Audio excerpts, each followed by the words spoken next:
नमस्कार, bachelor of Bengal में आप सभी का स्वागत है। आपके साथ मैं हूं खुशबू। प्रधानमंत्री नरेंद्र मोदी ने बंगाल जाकर ममता बनर्जी की नब्ज पकड़ ली। उन्होंने वहीं जाकर ममता को ललकारा, जो कि तृणमूल कांग्रेस का गढ़ माना जाता है। दूसरी तरफ तृणमूल कांग्रेस भी अपनी हरकतों से बाज नहीं आ रही। आज जब बीजेपी का रथ निकला तो मुर्शिदाबाद में उस रथ को टीएमसी द्वारा रोक लिया गया। इसी पर बातचीत करने के लिए हमारे साथ स्टूडियो में मौजूद है कैपिटल टीवी के editor in chief doctor Manish Kumar. Doctor साहब, बहुत बहुत स्वागत है। धन्यवाद। डॉक्टर साहब, जिस तरीके से पीएम मोदी ने हल्दिया में हुकार भरी और 4700 करोड़ रुपए की जो परियोजनाएं हैं उनको वहां पर लॉन्च किया उन्होंने, तो क्या लगता है आपको कि किस तरीके से ममता बनर्जी की मुश्किलें आने वाले वक्त में बढ़ने वाली हैं? देखिए, चुनाव में तो वही जीतता है जो चुनाव कैंपेन का एजेंडा सेट करता है जी। जो पार्टी मुद्दे को उठाती है, जो पार्टी मुद्दों को तय करती है, जो पार्टी मुद्दों को लेकर के कैंपेन करती है, वो हमेशा आगे रहती है। और जो पार्टी उन मुद्दों के ऊपर रिएक्शन देती है, रिस्पांस देती है, मतलब एजेंडा सेट किया किसी दूसरे ने और आप उसके पीछे पीछे चलते रहेंगे, तो आपकी हार चुनाव में निश्चित है। और एक तो एंटी इनकम्बेंसी, पब्लिक वैसे ही खफा है, और दूसरी जो सबसे बड़ी समस्या है कि ममता बनर्जी जो एजेंडा सेट करती है वो 2 दिन 3 दिन के बाद वो फिजल आउट कर जाता है। जैसे इन्होंने इनसाइडर आउटसाइडर की बात कही, अब पिछले 2 सप्ताह से आप देखिए इनसाइडर आउटसाइडर का बात नहीं हो रहा। फिर उन्होंने ये कहा कि भाई ये लोग बीजेपी बंगाल के कल्चर, बंगाल के आइकन्स का रिस्पेक्ट नहीं करती, वो बंगाली अस्मिता को जोड़ रही थी। बंगाली अस्मिता के ऊपर भी बातचीत नहीं हो रही। भारतीय जनता पार्टी कांस्टेंटली एक चीज पे लेके चल रही है कि भाई भ्रष्टाचार, टोलाबाजी, सिंडिकेट, सेंट्रल प्रोग्राम्स जो योजनाएं हैं उसका नहीं लागू होना, और उसी पे वो टिकी हुई है। इस पे ये रिस्पांस दे रही है। वो कह रही कि भाई 6000 रुपये नहीं मिले गरीब किसानों को। बंगाल के अंदर में ममता ने लिस्ट ही जमा नहीं किया, ममता की वजह से ये दिक्कत हुई। ममता बनर्जी बोलती कि नहीं हमारा अपना अलग प्रोग्राम है ना। भाई अलग तुम्हारा प्रोग्राम है, तुमने उसको मुद्दा बनाया होता। बीजेपी रिस्पॉन्ड करती कि भाई हम भी कुछ कर रहे थे लेकिन ममता बनर्जी आने नहीं दी। यहां तो हो रहा है उल्टा। तो प्रधानमंत्री मोदी जो हल्दिया पहुंचे तो उन्होंने फिर से एजेंडा सेट कर दिया। वो एजेंडा ये है कि प्रधानमंत्री ने कहा कि वहां पे डबल इंजन की सरकार होगी। बंगाल पिछले 40-45 सालों से विकास का चेहरा तक नहीं देख पाया। पहले तो 3.5 दशक वामपंथियों ने लूटा, विकास नहीं होने दिया, कंपनी को आने नहीं दिया, प्राइवेटाइजेशन होने नहीं दिया, इंडस्ट्री नहीं आई, जॉब नहीं आई। बंगाल के लोग जो है वो बंगाल छोड़ के अलग अलग शहरों में जाकर के नौकरी ढूंढने के लिए निकल गए। एजुकेशन का स्तर भी खराब हो गया। भाई जैसी मार्केट की डिमांड होगी, अगर बहुत सारा इंडस्ट्री है, सारा कुछ है, उस हिसाब से बिजनेस भी होगा, उस हिसाब से जॉब्स भी मिलेंगे। बंगाल में आप जाइए, अभी भी आपको कलकत्ता शहर के अंदर में जो पुराने इलाके हैं, आप देखिए बाजार वैसा ही जो 20 साल पहले था। There is no change. बस मोबाइल शॉप्स ज़्यादा हो गए, मोबाइल आ गया है तो उसकी लाइट वाइट जलती है, अदरवाइज सब दुकान वैसे ही है। शहर में जरा सा भी कोई परिवर्तन है। फिर ममता बनर्जी आई, बोली परिवर्तन करेंगे, तो उन्होंने और भट्टा बिठा दिया, बंगाल और पीछे चलेगी। तो मोदी साहब कल वहां पे गए, उन्होंने सिर्फ परियोजना 4700 करोड़ का नहीं घोषणा की, उन्होंने कहा कि हम विकास करेंगे, हम वहां पे इंफ्रास्ट्रक्चर डेवलप करेंगे, हम ऐसा विकास करेंगे कि कलकत्ता वापस अपनी गरिमा लौटा पाएगा। तो उन्होंने एजेंडा सेट कर दिया विकास का। और आज ममता बनर्जी पीछे पीछे पीछे पीछे घूमते हुए आई। आज उन्होंने जो भाषण दिया है, अब वो बोल रहे हैं कि भाई अब विकास करेंगे, अब सुनिए, अब विकास करेंगे। चुनाव के बाद बंगाल में दुनिया भर की कंपनियां आएंगी। अरे भाई, तुम तो कंपनियों को भगा करके सत्ता में आई, तुम्हारा चेहरा देख करके आएंगे, गुंडों से टैकल करने के लिए आएंगे। जो कहते हैं कि हफ्ता, टीएमसी के गुंडों को हफ्ता देने के लिए कंपनियां आएंगी, देसी बम खाने के लिए आएगी, कट्टा चलवाने के लिए आएगी। किस लिए आएगी? लॉ एंड ऑर्डर की स्थिति तो आपने खराब कर दी है। अभी भी वक्त है। ममता बनर्जी जो प्रॉमिस कर रही है, तो ये जो मुर्शिदाबाद है, ये जो दिनाजपुर है, ये जो मालदा है, वहां एक गुटखा की कंपनी को भी बुला लो, महाराष्ट्र से या यूपी से, देखो लगाता है या नहीं लगाता है तुम्हारी बात पे। तो अब ममता बनर्जी पीछे पीछे चल रही है, बोले कि भाई इस बार सरकार बनने दो, बहुत सारा इंडस्ट्री लगवाऊंगी दुनिया भर से जो है। तो कहने का मतलब ये है कि भारतीय जनता पार्टी के लीडर वहां जाते हैं, वो एजेंडा सेट करते हैं। तो कभी नड्डा साहब गए तो उसके पीछे पीछे घूमते रहती है, अड्डा नड्डा चड्डा करती है। अमित शाह गए तो फिर वो जो उन्होंने जो बयान दिया उसके पीछे पीछे 1 सप्ताह 2 सप्ताह बर्बाद करती है। फिर उसके बाद प्रधानमंत्री मोदी गए, अब 1 सप्ताह जो है प्रधानमंत्री मोदी वो झूठ बोला, तो ये बोला, तो वो बोला। अब दिक्कत क्या है कि ममता बनर्जी के पास जैसे जैसे समय बीतता जा रहा है, नेताओं की संख्या घट रही है, कार्यकर्ताओं की संख्या घट रही है, और पूरा का पूरा जो ममता बनर्जी का कैंपेन का जो पूरा सबसे अहम हिस्सा जो है, वो सरकारी तंत्र को कैसे इस्तेमाल किया जाए, पुलिस को कैसे इस्तेमाल किया जाए और चुनाव जीता जाए, उस पर टिका हुआ है। मैं आपको एक अहम जानकारी दे दूं, वहां के कुछ अधिकारियों से हमारी बातचीत हुई, तो ममता बनर्जी का जो टोटल प्लान है, वो प्लान ये है कि कलकत्ता और उसके आसपास जो अर्बन सेंटर्स है, जहां पिछली बार बीजेपी एक भी सीट नहीं ले पाई थी 10 लोकसभा सीट में, तो वहां करीब 70 सीटें ऐसी हैं जहां पे वो जोड़ तोड़ करके वहां से वो 50-60 सीट अगर जीत जाती हैं तो ममता बनर्जी का खेल बन जाएगा।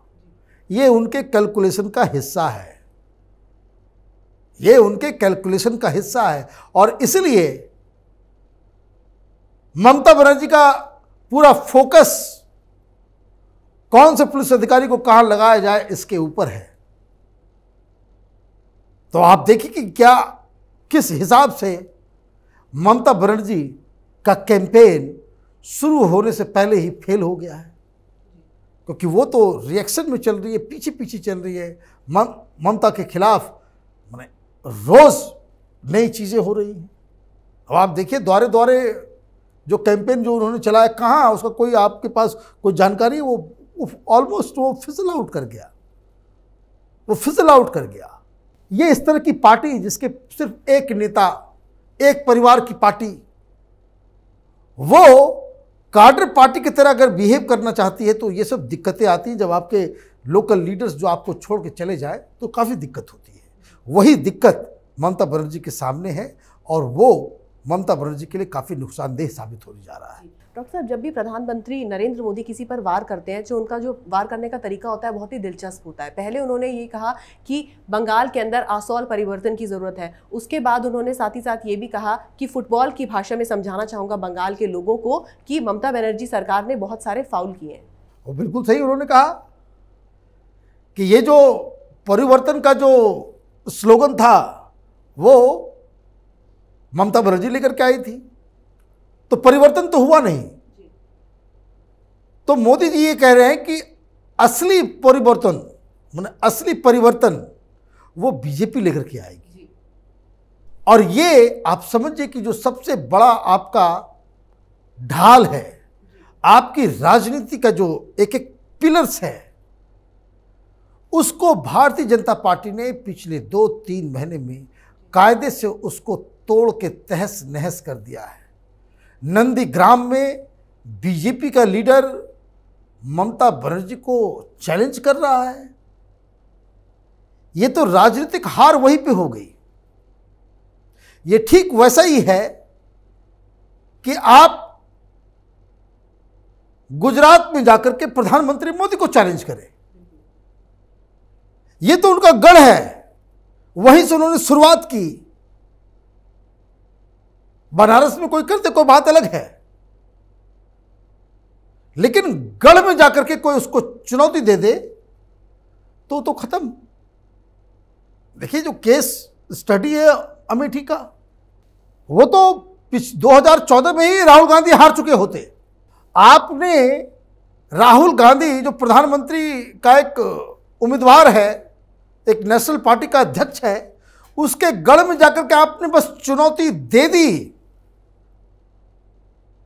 और आप उसके साथ कंपटीशन में आ गए, वो तो खत्म हो गया। राहुल गांधी को तो उसी जिस तरह की चुनौती स्मृति ईरानी ने 2014 में दी, राहुल गांधी का राजनीतिक पतन तो वहीं से शुरू हो गया, क्योंकि वो एक दमदार उम्मीदवार बनकर के सामने उभरी थी और दूसरी बार देखिए भागना पड़ गया उनको, वो हार गए। जब वो हार गए तो किला उखड़ गया, खत्म। तो वही हाल है कि नंदीग्राम, जहां से ममता बनर्जी की राजनीति का वो आधारशिला है, वहां पे आपका एक लीडर ममता बनर्जी को चैलेंज कर रहा हो, तो ये समझ लीजिए ये बैड सिग्नल होता है पॉलिटिक्स में। और ये खबर आती है कि ममता बनर्जी ऑब्जर्वर भेज रही है पता करने के लिए कि वहां क्या माहौल है, क्या है सिस्टम। तो you have lost the battle, you have lost the battle. बहुत सारे लीडर्स आपको मिलेंगे जो पॉपुलर लीडर्स होते हैं, वो अपनी कंस्टिट्यूएंसी में जाते ही नहीं है। जिस दिन नॉमिनेशन होता है, नॉमिनेशन भरने के बाद वो एक पब्लिक रैली में अपने कार्यकर्ताओं को बोल देते हैं कि हमको तो पूरे राज्य में कैंपेन करना है, हम वापस नहीं आएंगे कैंपेन करने के लिए, तुम लोग जानो। वो फिर कभी जाता नहीं हुआ।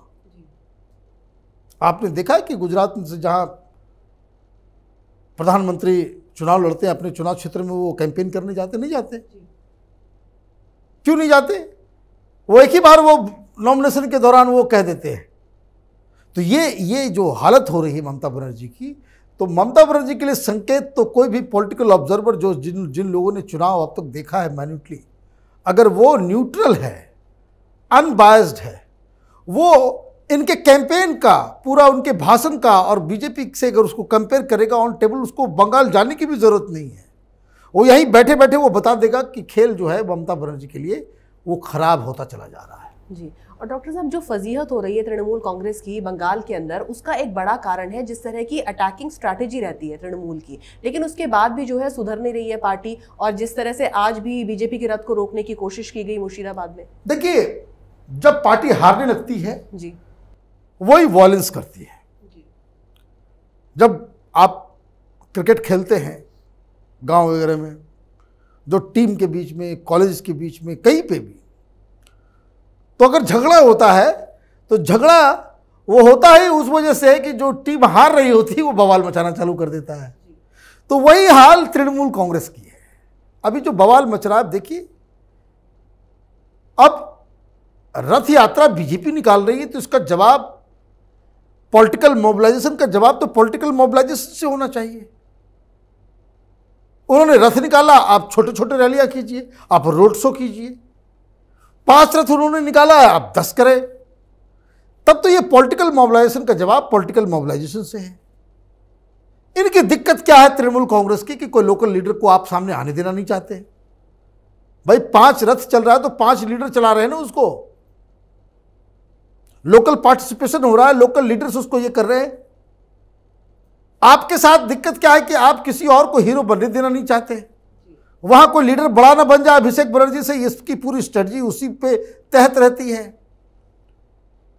तो मुर्शिदाबाद में आपने क्या किया? आपने पुलिस को लगा दिया कि भाई वायलेंस हो सकता है, तो इन प्रकार आप जो है उसको आप रोक रहे हैं। तो अब वहां पर धरना प्रदर्शन चल रहा है, आप देखिए कि इसमें क्या होता है। तो इससे क्या होता है कि ये देखिए, ये ऐसा जो है कि ये चित भी मेरी पट भी मेरी वाला सिचुएशन बीजेपी के लिए है। आपने रोक दिया, खबर फैलेगी।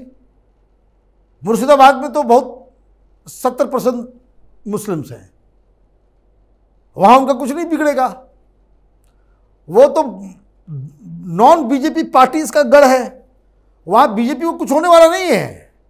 लेकिन आपने रोक करके, अब देखिए मूर्खता है नहीं ये, आपने रोक करके बाकी जगह वो खबर छपेगी, हर जगह जाएगा, तो देखिए बीरभूम में, नंदीग्राम में, कलकत्ता में लोग बोलेंगे भाई ये तो अन्याय है। तो आपका वो जो इमेज जो बीजेपी क्रिएट करवाना चाहती है आपके लिए, वो फिर से रिकन्फर्म हो जाएगा। तो ये दिक्कत है। तो दोनों साइड से ही दिक्कत जो है वो ममता बनर्जी को है। जी मनीष जी, बहुत बहुत शुक्रिया तमाम जानकारी के लिए। धन्यवाद। किसी भी जंगल का राजा शेर क्यों होता है, इसके पीछे एक ठोस कारण होता है। वो इसलिए क्योंकि शेर अपना एजेंडा अकेले दम पर खुद सेट करता है और जो बाकी के जानवर होते हैं वो उसे फॉलो करते हैं। इसी तरह की भूमिका में बंगाल के अंदर बीजेपी जो है वो अपना एजेंडा सेट कर रही है और ममता बनर्जी उनके पीछे पीछे उन्हें फॉलो करती जा रही है। तो ममता बनर्जी को ये बात अच्छी तरह मालूम होनी चाहिए कि जो जीत है वो हमेशा लीडर की होती है, ना कि फॉलोअर की। अगर आपको हमारा वीडियो पसंद आया तो इसे लाइक करें, शेयर करें और कैपिटल टीवी को सब्सक्राइब करें। नमस्कार।